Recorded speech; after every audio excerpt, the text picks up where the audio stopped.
O que você me diria se eu te mostrasse que existe uma evidência científica de que quanto mais chocolate uma população consome, maior é a chance de ganhar um prêmio Nobel?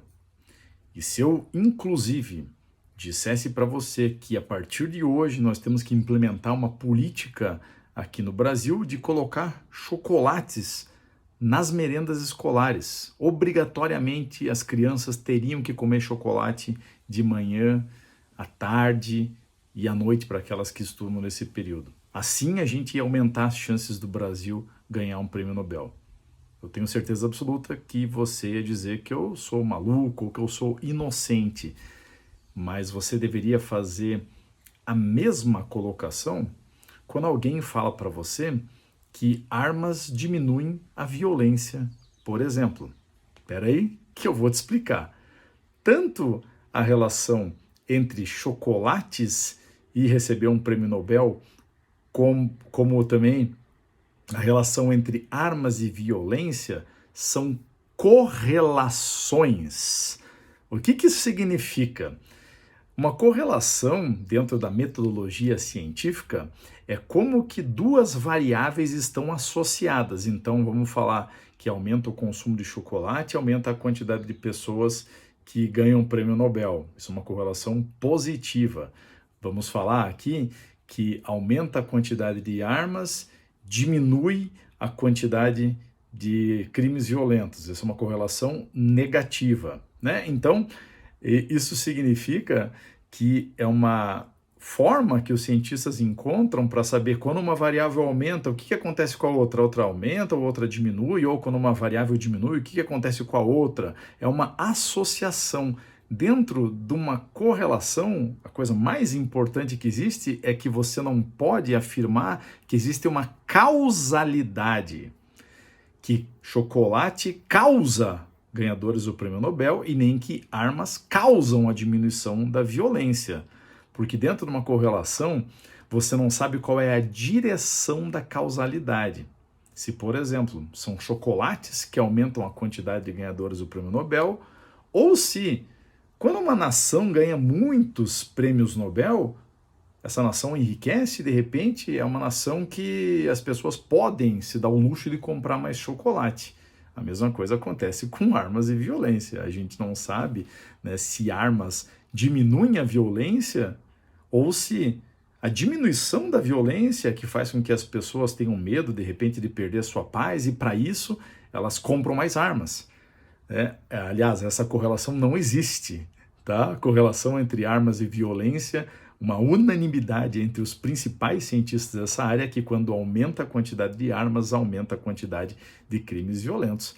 Mas é óbvio que a gente prefere confiar no que o político fala para nós do que confiar no que um cientista da Harvard, por exemplo, nos diz, né? Muito bem.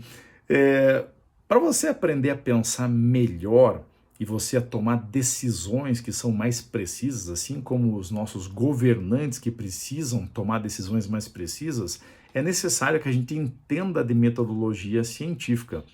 Então, dentro de uma correlação, a gente não sabe qual é a direção da causalidade e muito menos se esse efeito foi causado, de repente, por um terceiro fator, que os cientistas chamam de variável confusa. Então, deixa eu te dar um exemplo aqui de correlação. Existe uma correlação entre a quantidade de uso de protetor solar e a incidência de câncer de pele. Isso foi documentado. Quanto mais protetor solar uma pessoa usa, maior é o índice de câncer de pele.